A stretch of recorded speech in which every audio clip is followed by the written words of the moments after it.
ജീവിതം ക്രിസ്തു മാത്രമായിരുന്നു. അതുപോലെ ത്രേസി ക്രിസ്തീയ വിശ്വാസത്തിലും പ്രത്യാശയിലും തന്റെ ഭർത്താവിന്റെ താങ്ങായിരുന്നു. മക്കളാകട്ടെ ഭൗതിക ലോകത്തിന്റെ മായകളിൽ അത്ഭുതമായി വിശ്വാസ ജീവിതത്തെ കണ്ടു. മൂത്ത മകൻ വിനു, രണ്ടാമത്തവൻ ഓവൻ, മൂന്നാമത്തവൻ ഇനി. നമുക്ക് അവരുടെ ജീവിതത്തിലേക്ക് ഒന്ന് എത്തി നോക്കാം.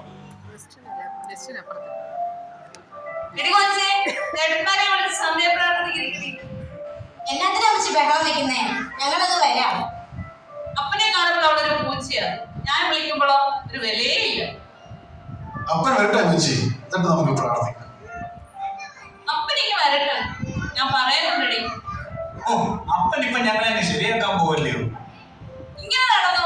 നീ ഒന്നും ഗുണം പിടിക്കത്തില്ലടാ. ത്രേസി, എന്നതാടി നീ പറയുന്നേ? ഗുണം പിടിക്കത്തില്ലെന്നോ? ആരാടി ഗുണം പിടിക്കാതെ? കർത്താവിനെ സേവിക്കുന്ന വായിക്കുന്ന മറുപടി കൈപ്പിന്റെ വാക്ക് പുറപ്പെടുന്നത്.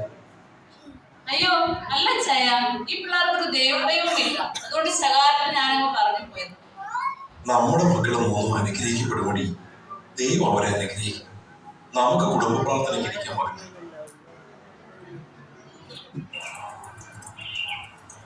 അപ്പാ, ഞാനിന്ന് പഠിക്കാൻ പോകുന്നില്ലപ്പാ.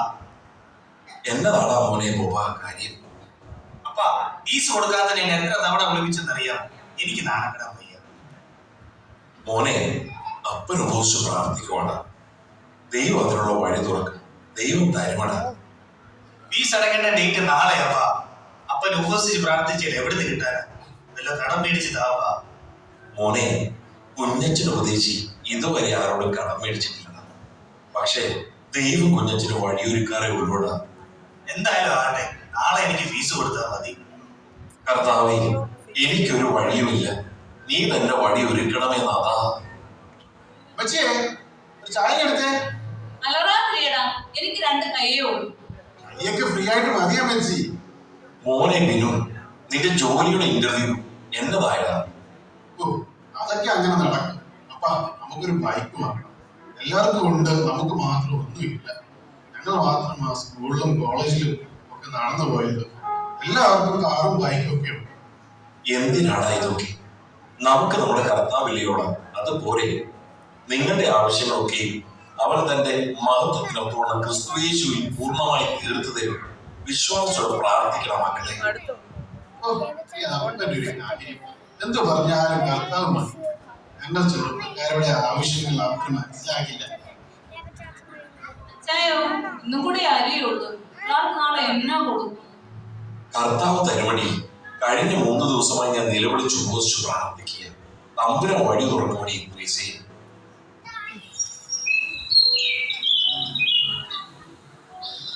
ഉപദേശിയേ, കുഞ്ഞച്ചന് ഉപദേശി ഉണ്ടോ ഇവിടെ? ഉണ്ടല്ലോ. ആരാ? ആ, ഇത് ഞാനാ, തെക്കേപ്പാട്ട തങ്കച്ചനാന്നേ. ആ, അങ്കച്ചനാണോ? എന്നതാണോ ഈ കൊച്ചുകുളപ്പക്കാരൻ? എന്റെ ഉപദേശി, ഇന്നലെ രാത്രി ഞാൻ ഒരുപാട് കണ്ണടച്ചിട്ടില്ല. നേരെ ഒന്ന് വെളുക്കാനും വേണ്ടി കാത്തിരിക്കുകയായിരുന്നു. അതെന്നാ പറ്റി തങ്കച്ച? ഇന്നലെ രാത്രി ഞാൻ ഒരു സ്വപ്നം കണ്ടു. കുഞ്ഞച്ചന് ഉപദേശി മുട്ടുപേരുന്ന് പ്രാർത്ഥിക്കുന്നത് കരയുന്നത്. പിന്നെ ഞാനൊരു ശബ്ദവും കേട്ടു, തങ്കച്ച പോയി കുഞ്ഞച്ചനെ സഹായിക്കാൻ. തമ്പുരാനെ, എന്റെ പ്രാർത്ഥന നിന്റെ സന്നിധിയിൽ എത്തിയല്ലോ നാഥാ. ഉപദേശിനെ കൊണ്ട് പിടിച്ച് 1 മാസത്തേക്കുള്ള സാധനങ്ങളാണ്, പിന്നെ കുറച്ച് പൈസായും ഉണ്ട്. പിന്നെ പ്രാർത്ഥന എന്നെയും എന്റെ കുടുംബത്തെ ഓർക്കണമേ. എന്നാ ശരി, ഞാൻ പോയി കിടന്നുറങ്ങണം. ദൈവത്തിന് മഹത്വം. ദൈവത്തിന് മഹത്വം.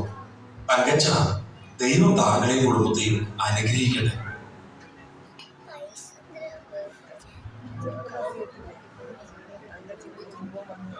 റേസി, പോവാ. എടാ മക്കളെ ഇങ്ങോട്ട് വന്നേടാ. എന്നാ ചായ? എന്നതാ അപ്പച്ച? എടാ പോവാ, കണ്ടോടാ നിന്റെ ഫീസ്.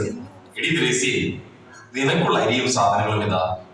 ഏരിയാവിനെ കാക്കയെ കൊണ്ട് പോറ്റിയ ദൈവം കുഞ്ഞച്ചന് വേണ്ടി തങ്കച്ചനെ അയച്ചടി. ഇപ്പോൾ മനസ്സിലായോ മോനെ പോവാ, നമുക്ക് ലോകത്തേക്കാൾ വലുത് കർത്താവാണെന്ന്. ഓ, എന്റെ ദൈവത്തിന് മഹത്വം. ഇന്ന് പിള്ളേർക്ക് എന്നാ കൊടുക്കുമെന്നോർക്ക് സങ്കടപ്പെട്ടിരിക്കുകയായിരുന്നു. ദൈവത്തിന് മഹത്വം. ദാ മോനെ പോവാ, നിന്റെ ഫീസ്. ശരി അപ്പച്ച, ദൈവം എത്ര വലിയവനാ. വർഷങ്ങൾ പലത് കഴിഞ്ഞു. കുഞ്ഞച്ചൻ ഉപദേശിയും ത്രേസിയും ഒക്കെ കാലത്തിന്റെ തികവിൽ പിതാക്കന്മാരോട് ചേർന്നു. മക്കൾ മൂവരും വിവിധ രാജ്യങ്ങളിലെത്തി ഭൗതികമായി അനുഗ്രഹിക്കപ്പെട്ടു. അപ്പന്റെയും അമ്മയുടെയും കണ്ണുനീര് നിമിത്തം ദൈവം അവരെ അനുഗ്രഹിച്ചു. ബിനു അമേരിക്കയിലും ബോബൻ കാനഡയിലും മിനി ലണ്ടനിലും എത്തി. ഇതാ അവർ തങ്ങളുടെ ഭവനത്തിൽ വീണ്ടും ഒരു ഒത്തുചേരലിനായി വരുന്നു.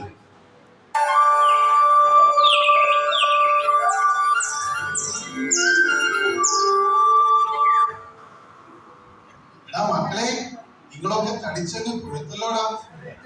എന്തുണ്ടായിട്ട് എന്താ കാര്യം അച്ചായ? അപ്പനും അമ്മയും എല്ലാവർക്കും നമ്മുടെ എല്ലാം. അതെ, നമുക്കിപ്പോ കാറിന് കാറും ബൈക്കിന് ബൈക്കും പണവും ഒക്കെ ആയി കമ്പൽ സമൃദ്ധിയിലെത്തി.